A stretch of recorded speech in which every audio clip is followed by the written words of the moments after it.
नमस्कार, स्वागत है आपका सेहतनामा में। आपके साथ मैं हूं अभितोष सिंह।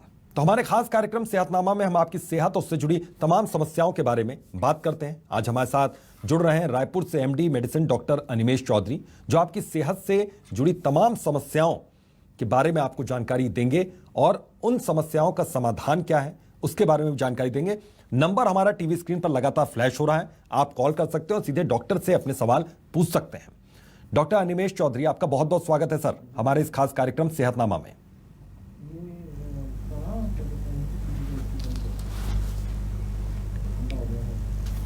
जी नमस्कार, बताइए सर। सबसे पहले मैं ये समझना चाहूंगा कि जो ये कोविड का भी वक्त चल रहा है जी, अभी तो ऐसे में कोविड के बाद के जो सिम्टम्स हैं, काफी लोग ठीक भी हो रहे हैं क्योंकि वैक्सीनेटेड हैं बहुत से लोग, लेकिन कोविड के बाद के जो सिम्टम्स हैं वो किस तरीके से शरीर पर असर डाल रहे हैं, सेहत का ख्याल कैसे रखें अगर आप कोविड पॉजिटिव थे और अब उभरे हैं, नेगेटिव हुए तो?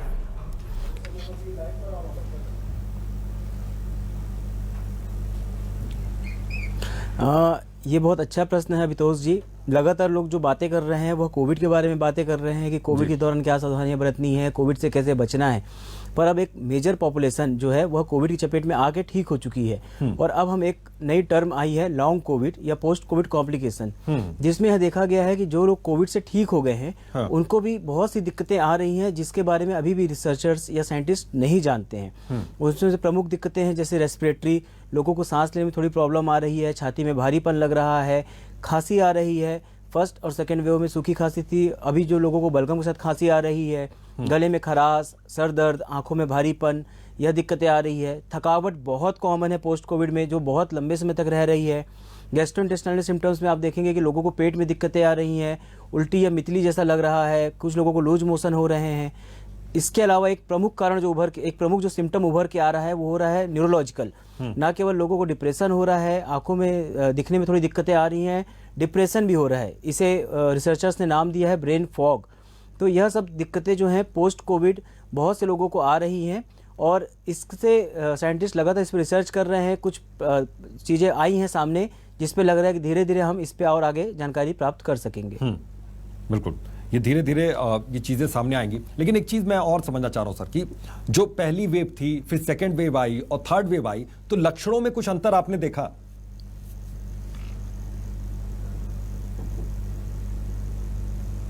बिल्कुल बिल्कुल।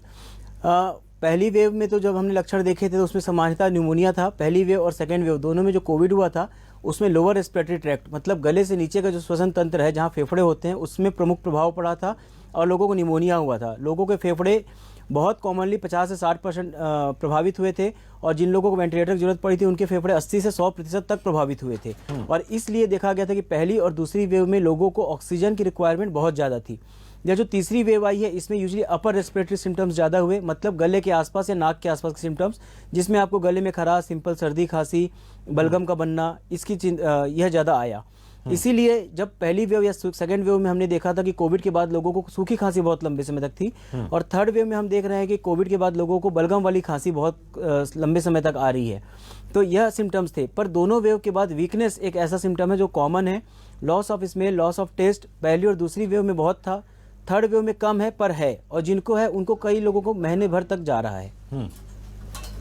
बिल्कुल, यानी कि लंबा वक्त यहाँ पर लिया जा रहा है। एक चीज़ और मैं आपसे समझना चाहूँगा कि प्रेगनेंसी के दौरान जिन महिलाओं को यहाँ पर कोविड हुआ, उसके बाद वो नेगेटिव जब होती हैं, ठीक हो रही हैं, तो उसके बाद किस तरीके से अपनी सेहत का वो ख्याल रखें?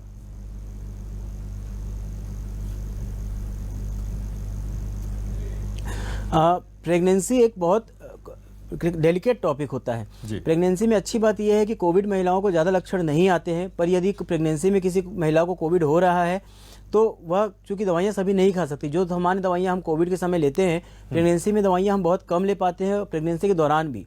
तो सबसे पहले आप कोशिश कीजिए कि आपको कोविड ना हो, आप जितना हो सके अपने आप को आइसोलेट करें, मास्क पहनिए। फिर यदि अगर कोविड होता है तो बिना डॉक्टरी सलाह के कोई भी दवाई अपने मन से मत खाइए। कोविड के बाद आपको वीकनेस रह सकता है, तो अपनी सामान्य जांचें जो भी आपके गायनेकोलॉजिस्ट हैं या मेडिसिन के डॉक्टर्स हैं उनको आप दिखाइए और यह देखिए कि आपके शरीर में कोई विटामिन तो कम नहीं है। कुछ विटामिन की डेफिशिएंसी में भी यह पाया गया है कि आपको कोविड की संभावना बढ़ जाती है, कोविड के बाद वीकनेस की संभावना बढ़ जाती है। यह भी देखा गया है कि कोविड के बाद कुछ लोगों को डायबिटीज की संभावना भी बढ़ जाती है। तो आप अपने डायबिटीज भी चेक कराइए, रेस्ट कीजिए, हड़बड़ाइए मत, घबराइए मत। एक अच्छी खबर यह है, एक अच्छी बात यह है कि कोविड से बच्चे को कोई दिक्कत नहीं हो रही है। कोविड से यह भी देखा गया है कि आपकी डिलीवरी में भी कोई दिक्कत नहीं आ रही है। तो एक बहुत अच्छी बात हमने पिछले तीनों लहरों में देखी है। हाँ, जो वीकनेस है या कुछ भी है तो उसके लिए आप अपने डॉक्टर से लगातार संपर्क में रहिए और अच्छा खाइए पीजिए, विटामिन का ध्यान रखिए, प्रोटीन का ध्यान रखिए ताकि आप स्वस्थ रहें। बिल्कुल, ताकि आप स्वस्थ रहें। लेकिन एक चीज और सर यहाँ पर मैं समझना चाहूंगा कि वैक्सीनेशन कितना ज्यादा सेफ है अगर कोई लेडी प्रेग्नेंट है तो?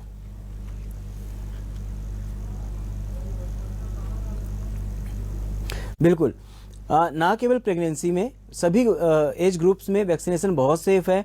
हमने देखा कि पहली लहर में हमने बहुत से लोगों को खोया, पर दूसरी लहर में चूंकि हेल्थ वर्कर वैक्सीनेटेड थे तो यह बात साफ साफ उभर के आई थी कि जो वैक्सीनेटेड थे उनके सीवियर डिसीज होने के चांस बहुत कम थे, उनको वेंटिलेटर में जाने के चांस बहुत कम थे।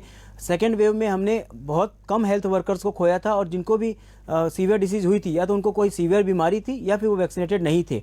और थर्ड लहर में एक मेजर पॉपुलेशन वैक्सीनेटेड थी और ओमिक्रॉन भी एक माइल्ड वायरस था, पर हमने देखा कि बहुत ही कम लोगों को ऑक्सीजन की जरूरत पड़ी, बहुत ही कम लोग वेंटिलेटर में गए। तो इससे यह बात तो साबित हो जाती है कि वैक्सीनेशन बहुत सेफ है।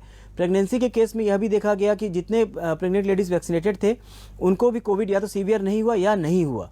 तो मेरी सबसे अपील है कि जितनी जल्दी हो सके आप सभी वैक्सीन लगवाइए। एक प्रश्न आता है कि कोविड होने के कितने समय बाद वैक्सीन लगाएं, तो गाइडलाइन के हिसाब से जब आपको कोविड के सिम्टम्स थे या आपका कोविड पॉजिटिव था, अगर आपको सिम्टम्स था, आपने कोविड नहीं कराया, तब भी आप उसको एज ए पॉजिटिव मानिए और उसके 3 महीने बाद अपनी वैक्सीन आप लगवा सकते हैं, चाहे फर्स्ट डोज हो, चाहे सेकेंड डोज हो, चाहे बूस्टर डोज हो। बिल्कुल सर, अब जैसे ओमिक्रॉन का भी यहाँ पर जिक्र हो गया, डेल्टा वेरिएंट का भी जिक्र है, मैं ये आपसे समझना चाह रहा हूँ कि आने वाले समय में कुछ और वेरिएंट भी इस तरीके से आ सकते हैं, कुछ और कोविड के नए सिम्टम्स भी आ सकते हैं, लेकिन इसको लेकर जहन में डर पहले से ही पैदा हो जाता है, पहले से लोग डर जाते हैं। इसको लेकर हम कितना डरें, कितना सावधान रहें, कितना जागरूक रहें?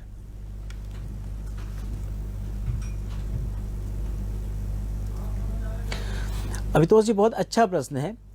डर ऐसी चीज है जिससे आप जानकारी से ही बच सकते हैं, खासकर इस समय पे। पर इस समय दिक्कत क्या होती है कि जानकारी बहुत अधिक है। ये वेरिएंट्स जो आते हैं इनको आम जनता को जानने की जरूरत नहीं होती। सामान्य उदाहरण के तौर पे आप समझिए कि कोविड के जो म्यूटेशन है, अभी तक कई लाख से मतलब 2 से 3 लाख म्यूटेशन हमारे वैज्ञानिकों की नज़र में आ चुके होंगे। पर इसमें 2 चीज़ें होती हैं, एक होता है वेरिएंट ऑफ इंटरेस्ट और एक होता है वेरिएंट ऑफ कंसर्न। बहुत से म्यूटेशन आते रहते हैं, जाते रहते हैं। उनमें से कुछ म्यूटेशन जो वैज्ञानिकों को लगता है कि ये बड़े पैमाने में दिक्कत क्रिएट कर सकते हैं, पर अभी क्रिएट नहीं कर रहे हैं, तो उनको हम मानते हैं वेरिएंट ऑफ इंटरेस्ट। और उनमें से कुछ वेरिएंट जो एक समाज को बड़े स्तर पे दिक्कत क्रिएट करते हैं, उसको माना जाता है वेरिएंट ऑफ कंसर्न। जैसे कि अभी अल्फा, बीटा, गामा, डेल्टा और ओमिक्रॉन आया, तो वेरिएंट ऑफ कंसर्न बहुत कम है। इसके अलावा एक वेरिएंट के हल्ला हुआ था कि फ्रांस में निकला, अभी एक हुआ कि न्यूओकोड करके वेरिएंट आया है, पर यह सब वेरिएंट बहुत ही छोटे पैमाने पे है, कुछ ही मतलब लेस देन 100 लोगों को मिले हैं। इसके अलावा न्यूओकोड तो अभी मनुष्य में भी नहीं पाया गया है। तो हमेशा वेरिएंट को लेकर डरिए मत। जब भी कोई बड़ी बीमारी, क्योंकि अभी तक जितने भी वेरिएंट आए हैं ट्रीटमेंट सबका सेम रहा है, ट्रीटमेंट में किसी में अंतर नहीं आया है और प्रिकॉशन भी सबका सेम रहा है कि आपको अपने आप को आइसोलेट करना है, सैनिटाइज करना है। तो यह जो बेसिक प्रिकॉशन है, कोविड एप्रोप्रिएट बिहेवियर, ये आपको सभी वेरिएंट में अपनाना है। और सबसे इंपॉर्टेंट बात है, आप अपने आप को स्वस्थ रखिए, क्योंकि कोविड क्या और भी बीमारियां आ सकती है, डेंगू, मलेरिया और भी ऐसी बहुत सी बीमारियां हैं, फ्लू, इन्फ्लुएंजा। तो यदि आप अपने आप को स्वस्थ रखते हैं, एक स्वस्थ जीवन शैली अपनाते हैं, व्यायाम करते हैं, अच्छा खाते पीते हैं, प्रॉपर नींद लेते हैं, और अगर आपको कोई और बीमारी है जैसे कि डायबिटीज, जैसे कि हाइपरटेंशन या कोई और दूसरी बीमारी, उसका आप ख्याल रखते हैं, उनको काबू में रखते हैं, तो आपको भविष्य में कोई भी बीमारी सीवियर होने की संभावना बहुत कम रहेगी। तो आप हमेशा अपनी लाइफ स्टाइल पर ध्यान दीजिए। जैसा कि मैं कहता हूं कि अगर आप स्वस्थ जीवन शैली अपनाएंगे तो बहुत ज़्यादा संभावना है कि आप स्वस्थ ही रहेंगे। बिल्कुल, आप स्वस्थ ही रहेंगे। देखिए, इस बीच में बहुत ज़्यादा एक शब्द था, वो बहुत ज़्यादा ट्रेंड में भी है कि इम्यून सिस्टम को स्ट्रॉन्ग कीजिए, और इसको लेकर तमाम तरह की मेडिसिन भी मार्केट में आ गई। लेकिन मैं आपसे ये समझना चाहूँगा कि अपने खान पान में, अपनी दिनचर्या में हम किन चीज़ों को शामिल करें कि इम्यून सिस्टम हमारा स्ट्रॉन्ग रहे, क्योंकि 1 दिन या 2 दिन की तो बात ये है नहीं, या हमेशा इम्यून सिस्टम स्ट्रॉन्ग रहना चाहिए।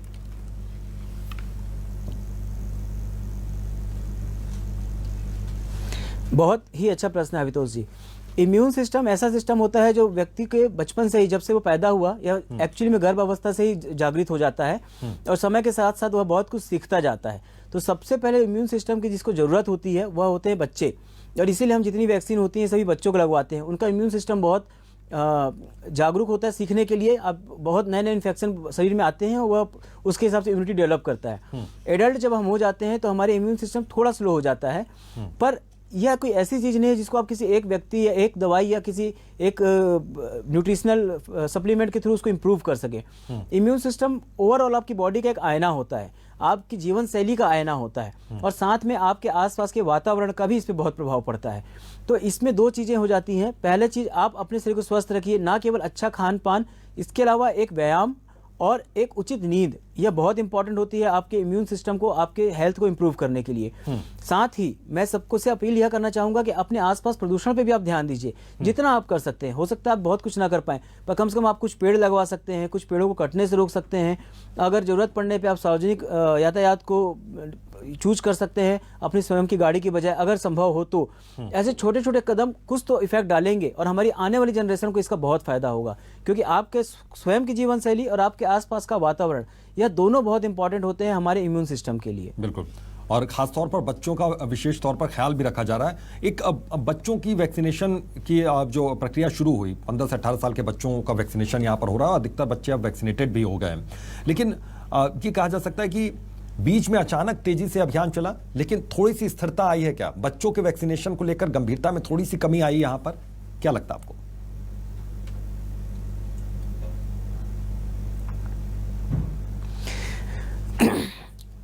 ये बहुत ऐसा आप इसको समझ सकते हैं प्रैक्टिकल वे में कि फर्स्ट वेव और सेकंड वेव में हम बहुत डरे हुए थे कोविड में। थर्ड वेव की जब शुरुआत हुई तो हर तरफ हल्ला मचा कि ओमिक्रॉन आ गया, ओमिक्रॉन आ गया, ओमिक्रॉन से कैसे बचना है। हुआ क्या कि जैसे जैसे लोगों को समझ में आता गया कि ओमिक्रॉन एक माइल्ड बीमारी है, लोग ठंडे पड़ते गए, शांत होते गए। सेम यही हुआ बच्चों के वैक्सीनेशन के साथ।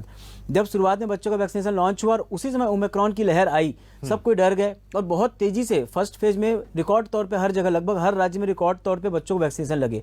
पर जब यह देखा गया कि नहीं, ओमिक्रॉन उतना सीरियस नहीं है, तो आप उसको वैक्सीनेशन की जो जागरूकता है कम हो गई। लोगों को यह समझना चाहिए कि आप यह जो वैक्सीन होती है यह आपकी इम्यूनिटी डेवलप करने में समय लेती है, 1 महीने से 2 महीने। और अगर कोई लहर आई हुई है उस समय वैक्सीन लगाने से ज़्यादा बेहतर है कि जब चीज़ें शांत है, मतलब अभी जब चीज़ें कंट्रोल में है, हॉस्पिटल भी सुरक्षित हैं, बेड ज़्यादा भरे हुए नहीं है, तो अगर आप अभी वैक्सीन लगाते हैं तो इन फ्यूचर अगर कोई अचानक से म्यूटेशन होता है, 2 महीने 4 महीने 4 कभी भी चौथी लहर आती है या कोई नया म्यूटेशन आता है, तो कम से कम आप अपने बच्चों को इस कोविड से सुरक्षित रख सकेंगे। तो वैक्सीन लगवाने का ये एक बहुत सही समय है, और यही सही समय है जब सरकार, हम, आप, मीडिया, हर कोई इस चीज़ को जागरूक करे, इस चीज़ को प्रमोट करे कि भाई आइए और वैक्सीन लगवाइए, क्योंकि हमने देखा है कि जिसको वैक्सीन लगी हुई है वह बीमारी से सुरक्षित रहे। बिल्कुल, इस बार बहुत से ऐसे लोग रहे जिनको वैक्सीन ने जिनकी जिंदगी बचाई। लेकिन एक चीज़ मैं और समझना चाहूँगा सर यहाँ पर कि क्या आप ये मानकर चलें कि वैक्सीनेशन अब अहम हिस्सा हो चुका है? जिस तरीके से दूसरी वैक्सीन हम लोग लेते रहे, बचपन में छोटे बच्चों को हम वैक्सीन दिलवाते रहे, तो क्या कोविड की वैक्सीन भी अब हमेशा लेते रहने पड़ेगी? कंपलसरी हो गया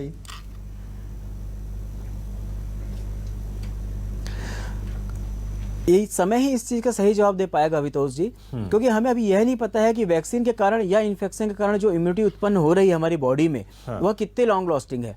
जैसे कि हम पोलियो की वैक्सीन लेते हैं, उससे लगातार जीवन भर हमारी इम्यूनिटी बन जाती है। हमें बूस्टर डोज पोलियो का हम लगातार डोजिंग देते थे, पर उसका एक कारण होता था हर्ड इम्यूनिटी डेवलप करना, पर एक सिंगल वैक्सीन या 2 वैक्सीन भी इनफ होती थी हमारे शरीर में इम्यूनिटी डेवलप करने के लिए। पर टिटनेस के केस में हमको हर 4 या 5 साल में एक टिटनेस का इंजेक्शन लेना पड़ता है, और सेम BCG की वैक्सीनेशन भी 1 या 2 वैक्सीन काफ़ी होती है।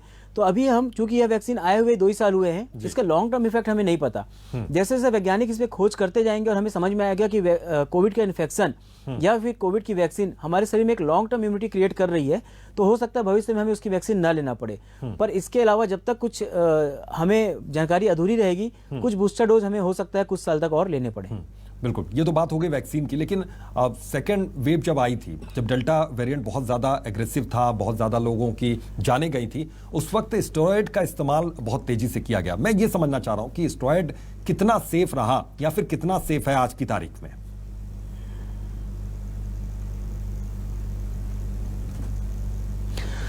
स्टेरॉइड एक बहुत ही सेफ मेडिकेशन है अगर सही हाथों से यूज की जाए तो। हाँ। या जैसे चाकू होता है किचन में, अगर महिलाएं यूज करती हैं तो वह सिर्फ सब्जी काटता है, पर किसी बच्चे के हाथ में स्टेरॉइड चला जाता है तो उंगली काट लेता है। तो ये वही चीज़ है, स्टेरॉइड जब न केवल कोविड, ये बहुत सी बीमारियों की एक प्रमुख दवाई रही है और पहले भी हम इसको यूज करते आए हैं। इवन हम डायबिटीज पेशेंट में भी स्टेरॉइड को यूज करते आए हैं, जबकि स्टेरॉइड से शुगर बढ़ता है। पर अगर सही हाथों में रहते हैं तो हम कुछ दवाइयों की सहायता से बहुत आसानी से स्टेरॉइड यूज करते आ रहे हैं। इसके अलावा जो अर्थराइटिस के मरीज हैं, खासकर गठिया रोग के, उनको तो कई समय तक स्टेरॉइड चलता है। किडनी के जो ट्रांसप्लांट के जो मरीज होते हैं उनको भी बहुत लंबे समय तक स्टेरॉइड चलता है और बहुत हाई डोज में भी स्टेरॉइड चलता है। तो स्टेरॉइड अपने आप में एक सेफ दवाई थी, पर जैसे मैंने कहा कि इन्फॉर्मेशन की अधिकता, जानकारी की अधिकता से लोगों को दिक्कतें होने लग गई। तो ये एक हल्ला मचा कि जब ब्लैक फंगस हुआ तो स्टेरॉइड के कारण हो रहा है। नहीं, यह जो स्टेरॉइड बिना किसी सर्विलेंस के, बिना किसी मॉनिटरिंग के जो यूज किए लोग, उसके कारण दिक्कत होती है। अगर एक सही डॉक्टर है जिसको पता है कितना स्टेरॉइड देना है, उसको किस तरीके से मॉनिटर करना है और किस तरीके से टेपर करना है, तो स्टेरॉइड एक बहुत ही सेफ और बहुत ही आवश्यक मेडिसिन है। और कोविड के इलाज में, खासकर सीवियर कोविड के इलाज में, स्टेरॉइड ही एकमात्र ऐसी मेडिकेशन है जो जीवन बचा रही है। बिल्कुल, जो जीवन बचा रही है।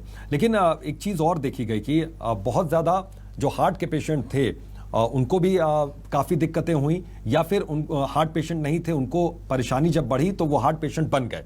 तो इसको किस तरीके से एक्सप्लेन करेंगे आप, किस तरीके से इसको देखा जाए?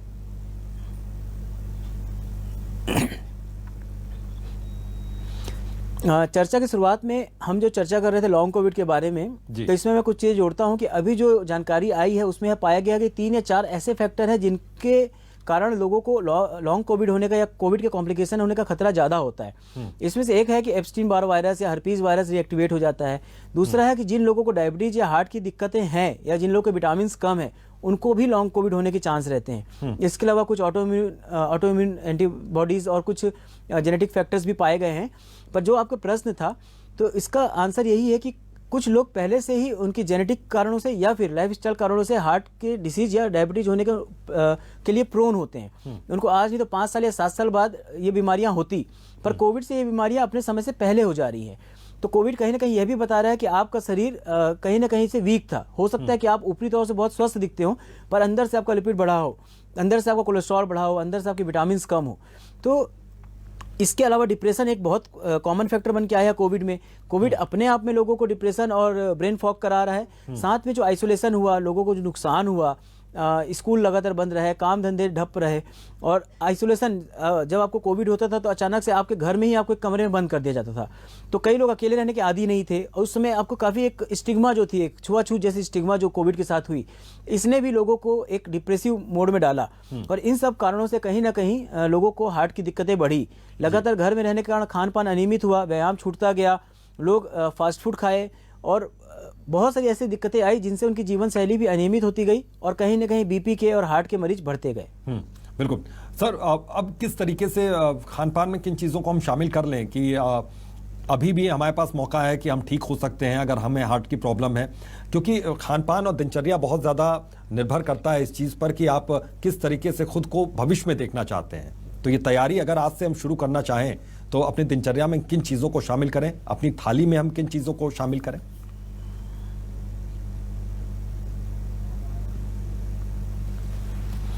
बिल्कुल, बहुत ही अच्छा प्रश्न है अभितोष जी। दिनचर्या चेंज करने के लिए तो कोई समय नहीं होता। जिस समय आप जब जागे तब सवेरा होता है। इसमें आप जब भी अपनी जीवन शैली चेंज करेंगे, आपके स्वास्थ्य पे प्रभाव तो पड़ेगा ही। तो इसमें सबसे प्रमुख बात रहती है वेजिटेरियन और नॉन वेजिटेरियन दोनों के लिए कि अपने खाने में जो आप डाइट शामिल कर रहे हैं उसमें आप प्रोटीन की मात्रा बढ़ाइए, कार्बोहाइड्रेट की मात्रा थोड़ा कम कीजिए, फैट और प्रोटीन यह 2 चीज़ आप बढ़ा सकते हैं। एक मिथ रहता है लोगों में कि मोटापा जो है सिर्फ फैट के खाने से होता है, पर मेन मोटापा जो इंडियन डाइट में कार्बोहाइड्रेट की अधिकता से होता है। तो आपको अपने खाने में कार्बोहाइड्रेट मतलब रोटी, चावल, ये सब की मात्रा कम करनी है, आलू कम करना है। फैट में आप घी ले सकते हैं। प्रोटीन में अगर आप वेजिटेरियन है तो पनीर, दही ले सकते हैं। नॉन वेजिटेरियन है तो एग और फिश ले सकते हैं। फाइबर की मात्रा खाने में ज़्यादा होना चाहिए। जितना ज़्यादा फाइबर रहेगा उतना आपको खाने में अच्छा रहता है। पानी पर्याप्त मात्रा में पीजिए जब तक डॉक्टर मना ना करे। अगर कुछ किडनी के या हार्ट के मरीज हैं जिनको पानी कम पीने की सलाह दी गई है, उसके अलावा अपने आपको खूब पानी पीना चाहिए। हर 1-2 घंटे में पानी पीना चाहिए। रात को सोने से 2 घंटे या 3 घंटे पहले अपना अंतिम डाइट, लास्ट जो मील है दिन का, वो ले लेना चाहिए। सुबह उठने के बाद जितना लेट हो सके अपना फर्स्ट मील लेने में उतना आपको लेट लेना चाहिए। तो इससे क्या होता है कि आपके शरीर को खाना पचाने के लिए पर्याप्त समय मिलता है। तो यह कुछ चीज़ें हैं जिनको अगर आप शामिल करें, और सबसे इंपॉर्टेंट जितना भी आप खा रहे हैं उसको खर्च कीजिए। इन चीज़ों के थ्रू आप अपनी लाइफ स्टाइल को बहुत इंप्रूव कर सकते हैं। जितना खा रहे हैं उसको खर्च कीजिए। एक चीज़ और मैं समझना चाहूँगा, मोटी मोटी बात की, यहाँ पर कितने गिलास, अगर गिलास में हम काउंट करें, कितने गिलास दिन भर हम पानी पिए कि हमारी सेहत के लिए ठीक है नॉर्मली?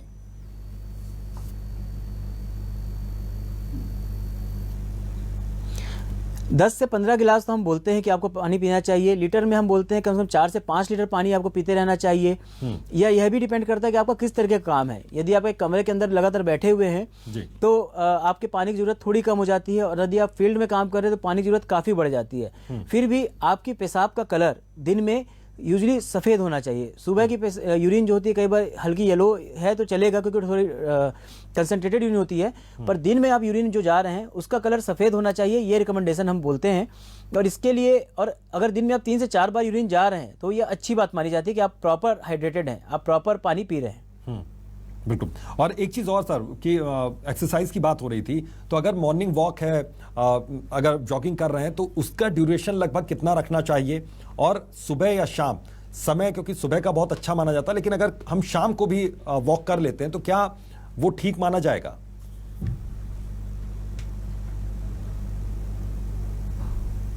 जी बिल्कुल अभितोष जी, इसमें क्या होता है कि सबसे पहले सुबह जब हम उठते हैं तो हमारी बॉडी फ्रेश रहती है, एक रिलैक्स की हुई रहती है, और हमारा मेटाबॉलिज्म उस समय अपने अच्छे स्तर पे होता है। तो उस समय आप कोई भी एक्सरसाइज करते हैं तो वो सबसे अच्छी मानी जाती है।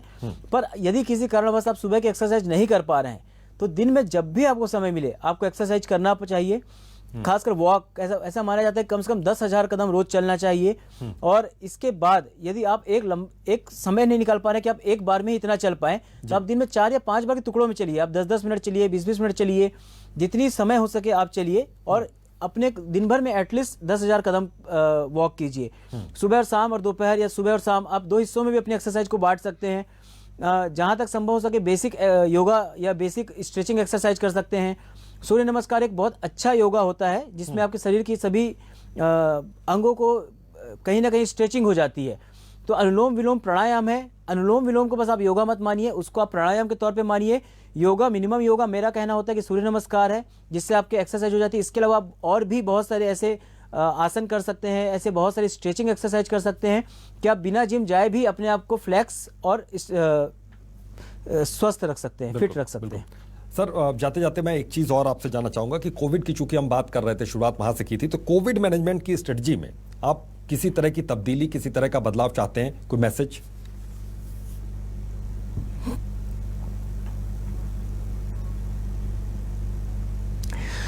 बिल्कुल। शुरुआती जो कोविड की गाइडलाइंस आई थी उस समय हमारा उद्देश्य था कोविड को रोकना, क्योंकि कोविड बहुत लिमिटेड नंबर पे था और हम चाहते थे कि कोविड रुक जाए, बहुत ज़्यादा फैले नहीं। पर अब कोविड लगातार फैल चुका है।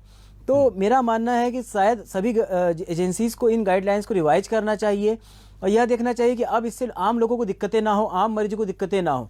कई बार हमारा कई बार पेशेंट कोविड पॉजिटिव आते हैं तो उनकी सर्जरी से बाकी ट्रीटमेंट रुक जाता है, जबकि हमें अब कोविड और हम एक निगेटिव रिपोर्ट की मांग करते हैं। सामान्य मरीजों के लिए हमने पाया है कि 1 हफ्ते के बाद निगेटिव रिपोर्ट की जरूरत नहीं है, पर वहीं दूसरे मरीजों के लिए हम कोविड निगेटिव रिपोर्ट्स मांगते हैं। ट्रैवल के लिए हम कोविड निगेटिव रिपोर्ट्स मांगते हैं, जबकि हमें जानकारी है कि कई लोग जो अभी रिसेंट में कोविड पॉजिटिव हुए होंगे वो निगेटिव रिपोर्ट नहीं ला पाएंगे, और ऐसे में वो कहीं ना कहीं फर्जी रिपोर्ट लाते हैं।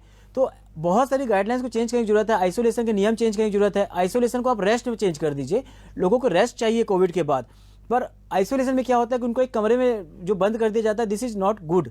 तो आप लोगों को समझाइए कि अब इसमें एक सामान्य फ्लू जैसे, अगर आपको सीवियर कोविड नहीं हो रहा है तो आप एक सामान्य फ्लू जैसे रहिए, अपने मरीज का या अपने रिश्तेदार की देखभाल कीजिए। और जो ट्रेवल नियम है इन्हें मेरे हिसाब से आप थोड़े ढीले करने की जरूरत है, क्योंकि आप इस वेव को रोक नहीं सकते। ये वेव अपने पीक पे है, लगभग सभी को कोविड होगा। इस सच्चाई को स्वीकारिए और अपनी इम्यूनिटी इंप्रूव करने में, अपनी जीवन शैली इंप्रूव करने में ध्यान दीजिए। बिल्कुल सर, बहुत बहुत शुक्रिया, आपने ये तमाम अनुभव साझा किए और तमाम जानकारियां यहां पर साझा की। उम्मीद करते हैं कि दर्शकों को बहुत सा लाभ इन जानकारियों से मिलेगा, क्योंकि कोविड के टाइम में बहुत सी दिक्कतें, बहुत से संदेह, बहुत सी दुविधाएं यहां पर लोगों के सामने हैं। बहुत बहुत शुक्रिया सर। तो आज के लिए सेहतनामा में बस इतना ही। दीजिए इजाजत, नमस्कार।